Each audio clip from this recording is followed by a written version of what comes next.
Hello everybody, Manithral here. Welcome to the weekly update video for RS3. Now this week, before we even get into the update, we actually had some good news that popped up in case you haven't visited the main website recently. We have a little bit of a reveal with the Meet the New EP, which is the executive producer who is a mod keeper, and what he does, or she, I'm not sure. Sorry. But also we have the roadmap reveal. Now that's something we haven't seen for a very long time. But the role of mod keeper is to get basically everybody, executive producer. They try to keep everybody directed essentially. So you have your main department heads, and this person kind of sees over that. So it's very interesting to see who the EP was, the executive producer before him. I'm not entirely sure. I have a few ideas, but I know some of the ones that were higher up, they seem to want to go back down to the production sense of things. So don't get too upset if we eventually start seeing some things and we don't see some familiar faces being the leads in those areas. But anyway, so apart from the roadmap, also we're talking about client stability, general user experiences, account security, service, beta servers. There's also talking about the server performance. They're talking about customer support. Customer support was actually a big one. So there's a lot of that stuff going on. But they admitted they heard everybody's either frustrations or pleas about the fact that they understand now that people, yes, while we really appreciate all the ninja strikes and the quality of life, we were getting a little bit frustrated. I say that very kindly. We were getting quite frustrated with the fact that there really wasn't being much content being released. So this was starting to really lead into frustrations. And then we also have the fact that I'll even bring this up to the full screen here. But we even had the fact that was frustrating was the fact that we were getting into the concept of, membership was starting to rival that of not only the games like World of Warcraft and Final Fantasy 14. It's getting close to the point where it's $15 a month, and yet RuneScape seems to be quite lacking in a lot of areas that have those kind of fees. Now, I said before I was going to release a video about the recent price increase, and I'm kind of glad I didn't, because I had a bit of irritation about what was all going on at the time, because I didn't think it was fair for people who were not to mention, I didn't think it was a good idea. It wasn't a very good incentive for people who were like, okay, well, I'm a free-to-play player. This is kind of an interesting game. I wonder what membership is like. Now, I understand, a little over $12. It's not, too damaging to a pocket. However, when you think about most games you can buy and try on Steam and other places, and if you don't like it, you get a full refund. Well, if you don't like paying for a month of RuneScape and you find out within a few hours that you really don't like it, well, no matter what, you're out that money, you're not getting refunded. It's a very hit and miss thing when it comes to new players and getting new members into the game. And that was one of the things that I had a big issue with. But I'll discuss that at a later time. But let's just discuss for now, right now. We have the coming soon part, and then the summer and autumn. They don't have the winter, but I figure these are probably going to be 3-month intervals. And we actually have a couple things coming up. But it does say at the bottom here that roadmap is subject to change and does not include all planned content and events.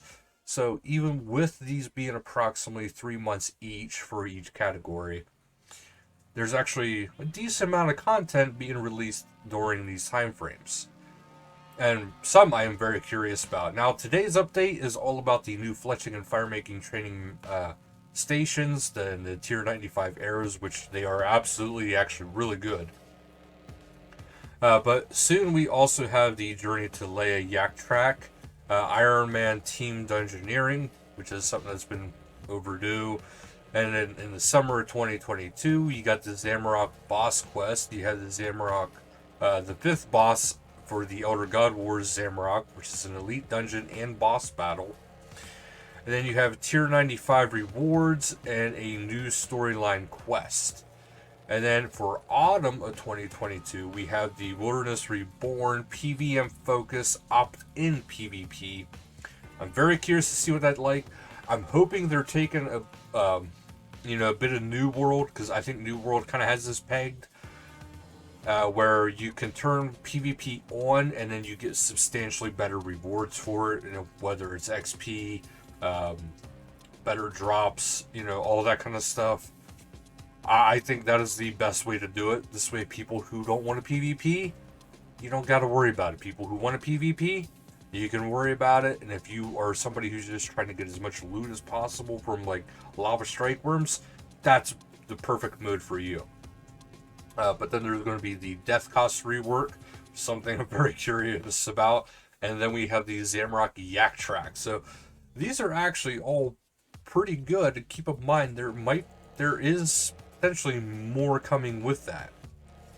But we have the update, which is around Anacronia with the prehistoric Granny Potterington, which is the Fletching and Firemaking update. So there is a bunch of stuff with this. Wow, this one actually doesn't really show much, so I will actually do you guys a bit of a favor and go into the other thing to get more information about it. But to get started, and all it does say is this is the perfect preparation for the upcoming Tier 95 bow, which is arriving with the 5th Elder Gods boss this summer. So this will get you your ammunition ready in time for that.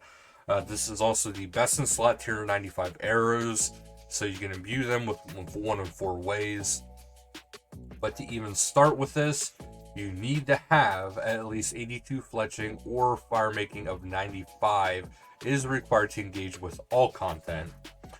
Completion of Elder God Wars Extinction, and since Anacronia is a members only area, so you do have to be a member in order to really be participating in this. Let's see here. Okay, so we just went over the requirements, so you have to have access to Anacronia. That's pretty typical.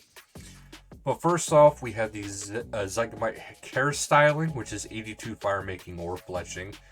So what this is, you can go and you can hairstyle, chisel, whatever you need to do with the barbershop for Ben, and you will be able to basically hairstyle the Zygomites that are running around in there. This will be able to help you get some fungal shafts. So bring your fletching knife and your tinderbox. Don't forget, there is a crystal knife, so you could use that. That said, might be worth it.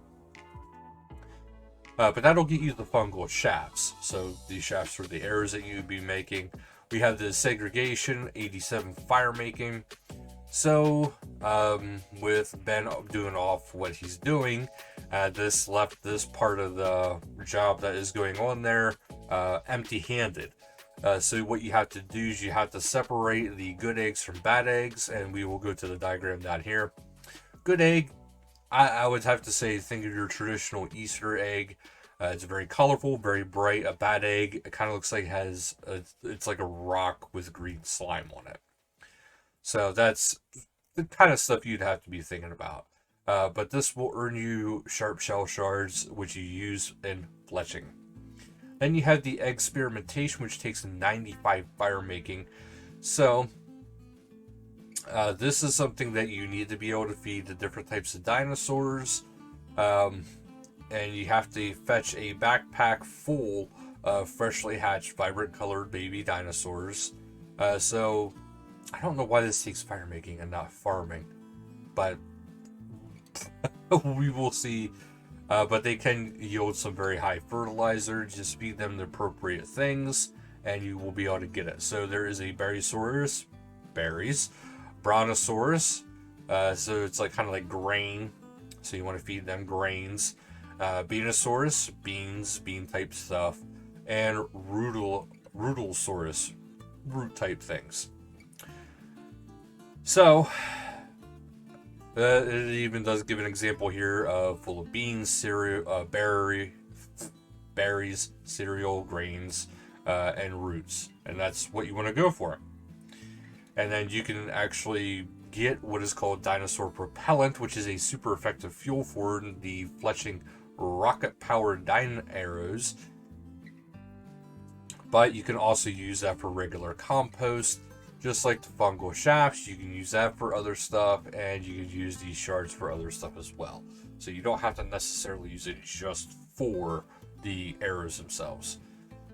So the three different kinds of components, and this is where we go into it. The sharp shells, they can be ignited for Firemaking XP. The tempered fungal shafts can be spun in a spinning wheel and create fungal bowstrings. Those actually will stack, but they do act as regular bowstrings, so you can actually have quite a bit. But it does take 5 fungal shafts to make one bowstring. And 50 units of the propellant can be used in a compost bin to produce ultra compost. So it all works out in the end. However, the best part of it is the arrow fletching, which takes 95 fletching. And it's all around the Elder God Wars. You have the Bic arrow, which is Bic anima. That's secondary that it requires. So all abilities apply a stack of evolving toxin to a target for a maximum 200 stacks. For each stack, that target takes 2% poison damage, so this is up to 400% poison damage. After 30 seconds have passed without the target being hit by a big arrow ability, all stacks will be dropped. So this would be very good for a long drug out boss fight. Then you have the full arrow, which is the full anima ability to have a 10% chance, less chance to hit, but deal 15% more damage. I know I said that weird. Auto attacks are not affected by this. So, if you're using your abilities and if you have a very high accuracy, this might be the option for you. The one arrow, obviously the one anima. All abilities apply a stack of Icy Chill to the target for a max of 15 stacks. Threshold and ultimate abilities consume these stacks and convert them to 0.6 seconds of Icy Precision per stack. Icy Precision blocks consumption of Icy Chill and causes threshold abilities to gain plus 2% increased damage and hit chance per stack consumed. Ultimate abilities gain plus 3% damage per stack, which is applied to the base damage, so it affects damage over time conditions as well. And then you have the Jazz Dragonbane arrow, which takes Jazz anima. This is the least appealing one to me currently. This gives 30% more damage and 20% more hit chance versus Draconic and Demonic targets, depending on which Bane effect is applied. This can be swapped between Dragonbane and Demonbane using the Toon Baneite or Lunar spell, which that could be good. Keep in mind, there is going to be more dragons that come into RuneScape, and there's going to be more demons. So that's something to kind of keep in mind. All those arrows, absolutely amazing. Beautiful, beautiful creations down the road. But also, Victor Trader returns for 2 weeks. So, from May 3rd, you can trade your bonus XP for lamp scaling outfits and other goodies. So, do check it out if you haven't already. Also, don't forget, the RuneScape Kingdoms Kickstarter date has been revealed as May 31st. And I'm going to be going for that. I definitely want to get my hands on that. I think it's pretty freaking sweet, to be perfectly honest. And lands just in time for my birthday, so I'm happy about that. So, new membership and shop price changes. The one thing I was addressing earlier. So, as a reminder, on May 4th, so today, subscription prices will be changing for new members and those who have been unsubscribed for more than 14 days. Do keep in mind, though, for those of you who are out there and may have let their lapse happen, if you can now buy Premier membership throughout the year, it is not just a December to February kind of deal anymore. It is now year long, and it is actually cheaper than it was last year. So if you keep that in mind, you can actually get, I think, the membership where I think it's like overall $67 USD. So keep that in mind. That part, if you go for the full year, is worth it, definitely. Monthly, about $13 a month USD. That's, you can see the substantial change there. And we have the upcoming live stream, so May 4th. May the 4th be with you, by the way. 1700 game time. Let's play new firemaking and fletching skilling, so do tune in, especially if you want to see that stuff going on. Then we have the community showcase. We have a very, very interesting Julian Gailin showing how it must have felt to see a member logging in on a free-to-play world of colorize. That's actually pretty cool. And also, this is what it was like back in the day when you seen Zima walking around, and he was usually always decked out like in dragon armor, like the times I've seen him anyway.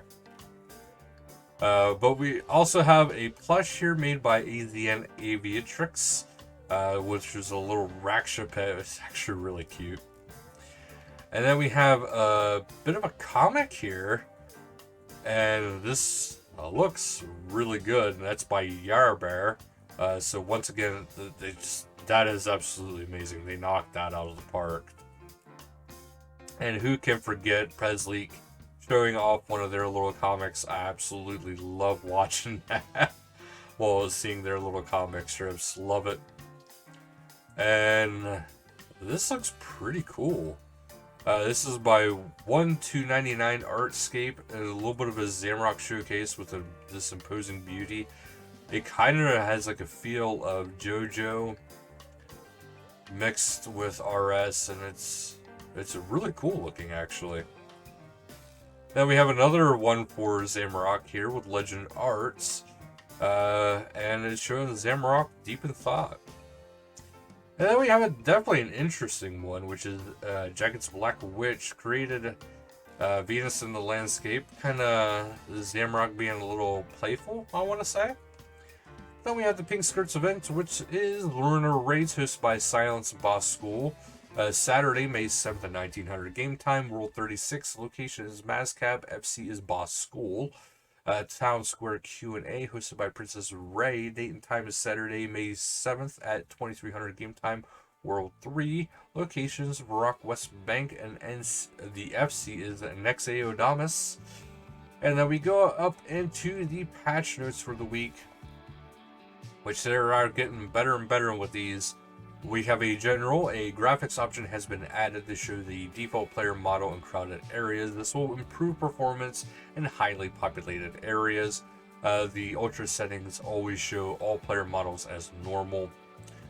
You are not able to craft more vulnerability bombs after dropping any of the required items during crafting process. Runes are deducted correctly when using the rune pouch. Is in the quiver slot. Runes are deducted correctly when using the Wicked Pouch. Added the option, I didn't even know there was an issue with that. Added the option to teleport to the surface entrance of Sentiston when the Pontifex Shadow Ring, allowing faster access to the quest instance. Fix an issue where leaving Sentiston would show you abandon the siege engine message. Fix an issue causing Vicentitus had to shrink after choosing the additional reward dialogue option. Sir Owen's armaments at the glacier front are no longer beset by terrible affliction. You can no longer teleport out of the Rise of the Six boss fight with the malevolent energy in your inventory. Fix an issue that could cause some block progress in the Sixth Cavern of the Mist of the White Lands quest. Fix an issue, the firebox, to use more protean logs than intended during the Swan Song quest. Fix the missing conversation option with Zeta, which is required for the Clued Up achievement. Change bar, this is for mobile. Charge bar, rather, actually. Interface does not close at random while it is open, fixing issue causing dead traps in the area where the minimap was hidden. And finally, fix an issue with the right action buttons settings when toggled on that would cause some interfaces to not update in real time or to overlap with child windows. And that is actually it for this week, guys. We do have a bit of a doozy, so thank you for sticking with me, and thank you guys so much for watching. Until next time, later, guys.